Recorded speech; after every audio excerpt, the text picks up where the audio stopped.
The entire concept of fast food has been an interesting one. And today, let us talk about the places that started this multi-billion dollar sector of the food industry. While there are many of them, none of the original chains are as notable and recognizable as McDonald's. I mean, the term McDonald's is actually searched more of America than the word Jesus is. The one thing that you may not know, however, is the fact that McDonald's isn't just a chain of restaurants. They don't only make their money by selling burgers and fries. No, they are actually a real estate company, and a big portion, if not a majority of their money, is made because of the real estate aspect of the company. Glancing at its 2019 balance sheet, one number in particular should grab your attention: $39 billion. That is the current value of all its property and equipment before it reports depreciation. That would technically make it the largest real estate holder in the world, measured by total assets. The full story may surprise you, so be sure to pay attention. The origin of McDonald's begins with two people, Richard and Maurice McDonald. They had seen the success of the popular drive-up restaurants that were around at the time, but they were tired of how complicated going to one of these restaurants were. Back then, you had to pull up in your car and wait a long time for your food. Plus, disposable forks and plates weren't popular back then, so you had to eat in your car with normal forks and plates and then wait to return the dishes when you were done. It was basically the same process as eating in a restaurant but in your car, and it really didn't save any time or anything like that. It was pretty much just like a novelty type of thing or a place to go hang out at. So these two brothers decided that something needed to change and that there were better ways to serve food more efficiently. They opened a burger stand in San Bernardino, California and used the new assembly line method to assemble their food faster and in bulk. Everything in this restaurant worked like clockwork and they could just spit out tons of burgers every few minutes. The silverware was dished as well and people saw a new method of eating food directly out of the wrapper, which you simply threw away when you were finished. Today, this is everywhere and it is looked at normal, but in the 1940s, this was a new thing and people thought it was absolutely insane. One of these people was a milkshake machine salesman who ventured out to the original McDonald's restaurant to sell them milkshake machines. This guy was known as Ray Kroc and he took a lot of notice with how unique this new concept was, and he ended up convincing the McDonald's brothers to allow him to join their company as a franchising agent, helping them expand their idea around the country. And while they did allow him to do it, the brothers were skeptical and didn't want to ruin the family aspect of their business. Ray Kroc said that he would take full responsibility for these new locations, and while the brothers still own the company, Kroc would make nearly all of the profit from these new locations, and the brothers would only be an authority figure and receive half of 1% of all the sales. They agreed, and Kroc now had the right to do what he wanted in order to franchise McDonald's locations.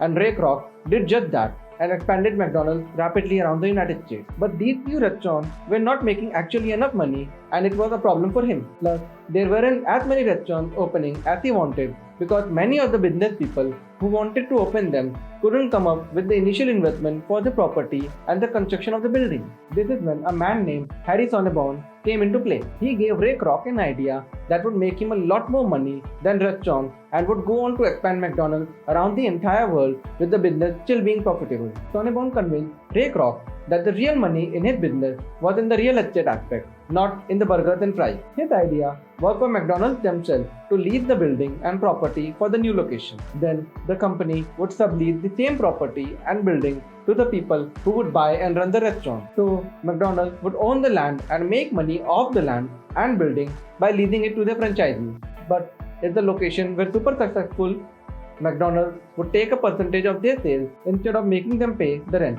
They would do the math and find out if the rent or sales would make them more money, and they would decide on the one that did. So they had every aspect of the operation under control and they found a way to make money from all of it. And in time, Ray Kroc bought the entire McDonald's out from the brothers for $1.2 million and thus became the owner of the company and the brand in total. Like Burger King and Subway, the company was able to grow so fast and reach so many countries around the world through franchising. 85% of its restaurants are owned by someone who essentially leases the McDonald's name and brand in exchange for a considerable fee. What makes the company so unique is that, unlike other similar fast food giants, McDonald's makes the majority of those franchise revenue from rent, not burgers. To be more precise, in 2019, 7.5 or 64% of its $11.6 billion in franchisee fees came in the form of rent. Think about all of the big name attractions in cities around the globe. More often than not, they would have a McDonald's somewhere in the vicinity.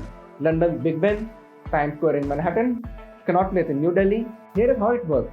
Because McDonald's had decades of experience buying and selling properties, it knows the precise ingredients of a successful location. It shops around usually for intersections between two high traffic roads and buys space in whichever corner has the most parking. It then buys the property with long-term fixed interest rate. Its huge existing property holdings provide it with the most favorable deal. Then, when someone applies to operate their own McDonald's location, they sign with the company a franchisee agreement, stipulating nearly every detail of how the business will operate, from how the burgers are cooked to the hours of operation and everything else.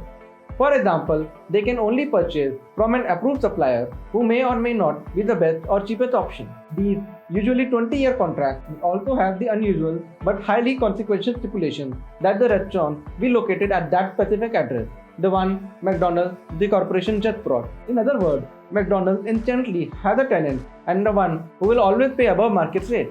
And if a location fails to perform as expected, McDonald's can simply find a new franchisee for that location after the contract has expired, or sell the land to someone else entirely, likely at a significant profit. So why do franchisees agree to these stringent requirements?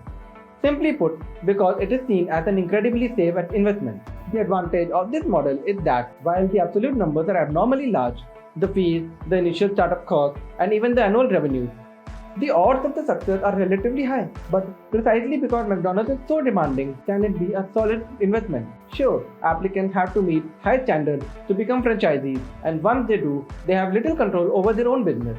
But all these factors also reduce the risk. While other franchises may have fewer requirements, they also come up with greater risks. मेरे को इस बार risk लेने का ही नहीं है, बिल्कुल risk नहीं लेने का है. The owner of a McDonald's can be fairly sure they are qualified for the job, have a good location, and are meeting customer standards, because otherwise they wouldn't be allowed in the first place. For McDonald's, the benefit of owning property are far greater than just an additional source of revenue. There is no exaggeration to call an entirely different business model. It understands that real estate is a far better business than burgers and fries.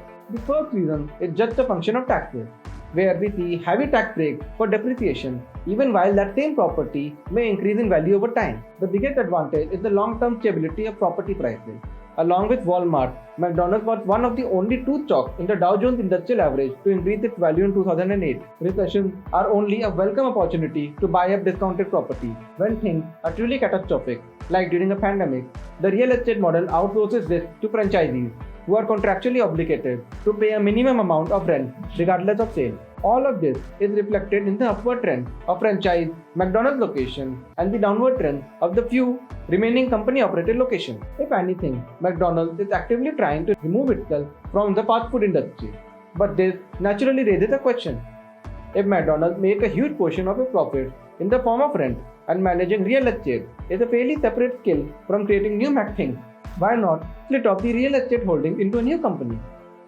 Do that and you have a very stable, active and profitable real estate investment trust. One immune from variability of fast food and or changing consumer appetite. This could be an amazing company if they did in fact separate. That the real estate aspect would be a company worth over $40 billion and they would make over $9 billion in annual revenue and $4 billion in profit.